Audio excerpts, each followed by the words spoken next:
সুপ্রিয় দর্শক, আমি বি.এম. জাহাঙ্গীর আপনাদের স্বাগত জানাচ্ছি আমার কথা শোনার জন্য।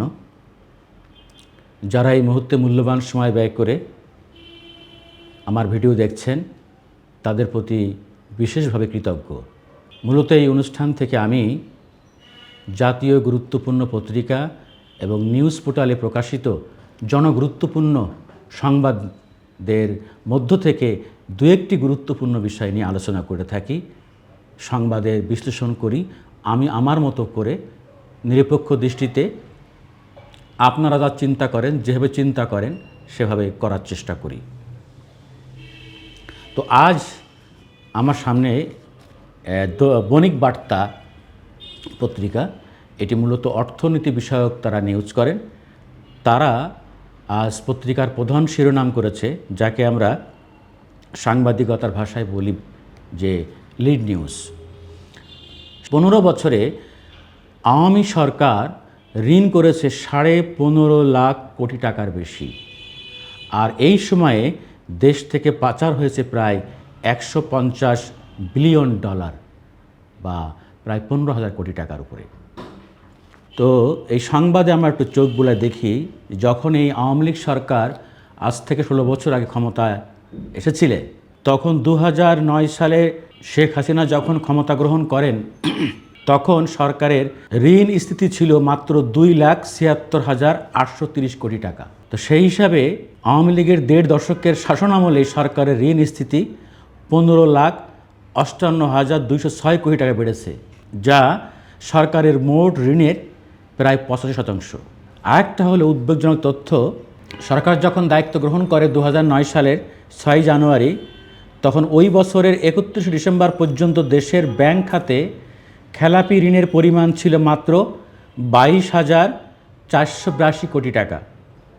চলতি বছরের মার্চে এসে খেলাপি ঋণের পরিমাণ 1,82,000 কোটি টাকা ছাড়িয়েছে। আর ছাত্র জনতার গণ অভ্যুত্থানে শেখ হাসিনা দেশ থেকে পালানোর সময় দেশে বর্তমানে খেলাপি ঋণের পরিমাণ অন্তত 2 লাখ কোটি টাকা ছাড়িয়েছে বলে বাংলাদেশ ব্যাংক সূত্রে জানা গেছে। এর বাইরে কিন্তু আছে ঋণ অবলোপন, আমি সে আলোচনায় পরে আসছি। দেখেন, আমাদেরকে উন্নয়ন উন্নয়ন উন্নয়ন বলে মুখে ফেনা তুলে দেওয়া হয়েছে। আজকে দেখেন কি অবস্থা। এই ঋণ তো শেখ হাসিনার ঘাড়ের ব্যক্তিগত ঋণ না, এই ঋণ তো শেখ হাসিনার মন্ত্রিসভা সদস্যদের ঋণ না। এই ঋণ 20 কোটি বাংলাদেশের মানুষের প্রত্যেকের ঘাড়ে মাথা পুচে এই ঋণ ভাগ হবে। আমরা কোথা থেকে কীভাবে ঋণ পরিশোধ করব? সরকার উন্নয়ন অবশ্যই বলবো যে হ্যাঁ, আওয়ামী লীগ সরকারের যেসব ভালো কাজ অবশ্যই তার প্রশংসা করতে চাই, যেটুকু ভালো কাজ তার প্রশংসা করতে চাই। কিন্তু উন্নয়নের নামে যেভাবে কস্টিং বাড়ানো হয়েছে, প্রত্যেকটা প্রজেক্টের কস্টিং অস্বাভাবিক 20 থেকে 30% বাড়ানো হয়েছে। সাপ্লাইজ ক্রেডিট ঋণ নেওয়ার নামে বিদেশ থেকে আমরা অনেক সময় বলেছি যে আমরা পদ্মা সেতু নিজের টাকায় করেছি, এর মধ্যে শুভঙ্করের ফাঁকি আছে, যে আমরা চায়না থেকে সাপ্লাইজ ক্রেডিট নিয়েছি না, ঋণে মাল যন্ত্রাংশ আনছি না, এটা কি ঋণ না?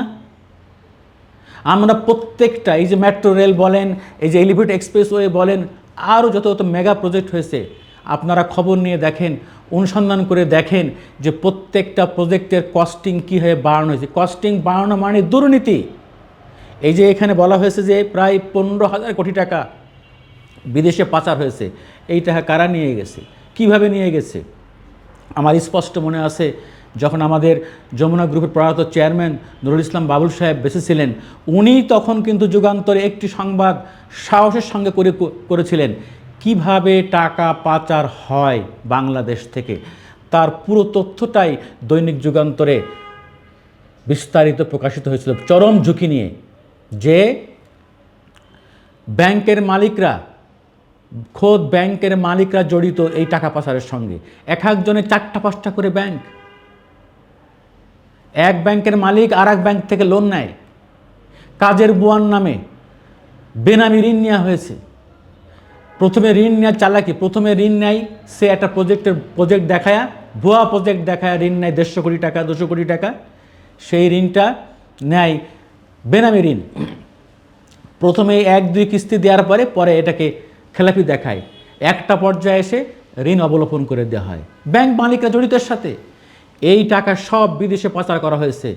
সিঙ্গাপুর, যুক্তরাষ্ট্র, কানাডা, লন্ডন, এরকম দুবাই। ওই দিন শুনলাম ত্রাণ ও দুর্যোগ মন্ত্রণালয়ের একজন প্রশাসনিক কর্মকর্তা আমাকে বলল যে ভাই, আমাদের এখান থেকে তো একজন মন্ত্রীর ছেলে সে দুবাই গেছে অসংখ্যবার এই গত 15 দিনে, সব টাকা পয়সা সে নিয়ে গেছে। তো এই যে টাকা পাচার হলো, কারা টাকা পাচার করতে দিল, এদের প্রত্যেককেই আইনের আওতায় আনতে হবে, যারা বাংলাদেশকে একটা ফোকলা বানায় ফেলছে। আমি তো বলি এই জন্য যে আমাদের সামনে এখন বিগ ক্রাইসিস, আমাদের সামনে এখন বিগ ক্রাইসিস। সে ক্রাইসিসটা হলো অর্থনৈতিক ক্রাইসিস। আমাদের সবাইকে ঠান্ডা মাথায় এই ধৈর্য সহকারে আমাদের এই ক্রাইসিস ফেস করতে হবে। কারণ শুধু ক্রাইসিস, অর্থনীতির প্রত্যেকটা ধাপে আমাদেরকে অনেক বিদেশি লোনের কিস্তি দিতে হবে।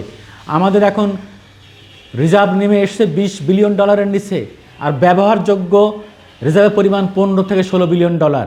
অর্থাৎ আমাদের হাতে প্রায় 3 মাসের আমদানি যে ব্যয় পরিশোধ করার মতো যে ঋণ, যে রিজার্ভ, সেটা কিন্তু আমাদের নাই। এই জন্য আমি আমাদের প্রবাসে যারা আছেন, প্রবাসী যোদ্ধারা, প্রবাসী বাংলাদেশি যোদ্ধারা, প্রবাসী ভাইয়েরা, তাদের প্রতি একান্ত অনুরোধ, আপনারা এখন ব্যাংকিং চ্যানেলে আপনাদের টাকা পাঠান, দেশকে বাঁচান। দেশের সাথে সামনে প্রত্যেকে এসে দেশ গড়ার কাজে আমরা আসেন, আমরা হাত দিই। সবাই দেশপ্রেমিকের মতো যে যেখানে আছি, আমি সাংবাদিক আছি, আপনি চাকরিজীবী আছেন, আপনি আমার প্রবাসী ভাই আছেন, সবাই কাঁধে কাঁধ মিলিয়ে আসেন এই দেশটাকে আমরা স্বপ্নের বাংলাদেশ, একটি সুন্দর বাংলাদেশ গড়ে তুলি, যেখানে আমরা সবাই মিলে সুখে শান্তিতে বসবাস করতে পারি। সাম্যের বাংলাদেশ, গরিবের বাংলাদেশ, সবার বাংলাদেশ, যে আমরা একটা সুন্দর বাংলাদেশ সামনে এগিয়ে নিতে পারি এই তারুণ্যের শক্তিতে ভর করে।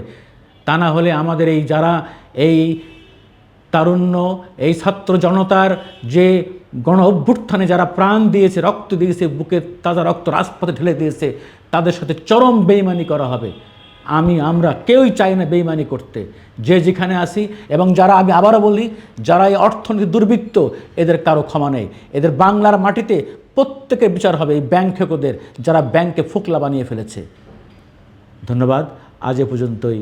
আমার কথা শোনার জন্য আপনাদের প্রতি আবারও কৃতজ্ঞতা প্রকাশ করছি। খুদা হাফেজ।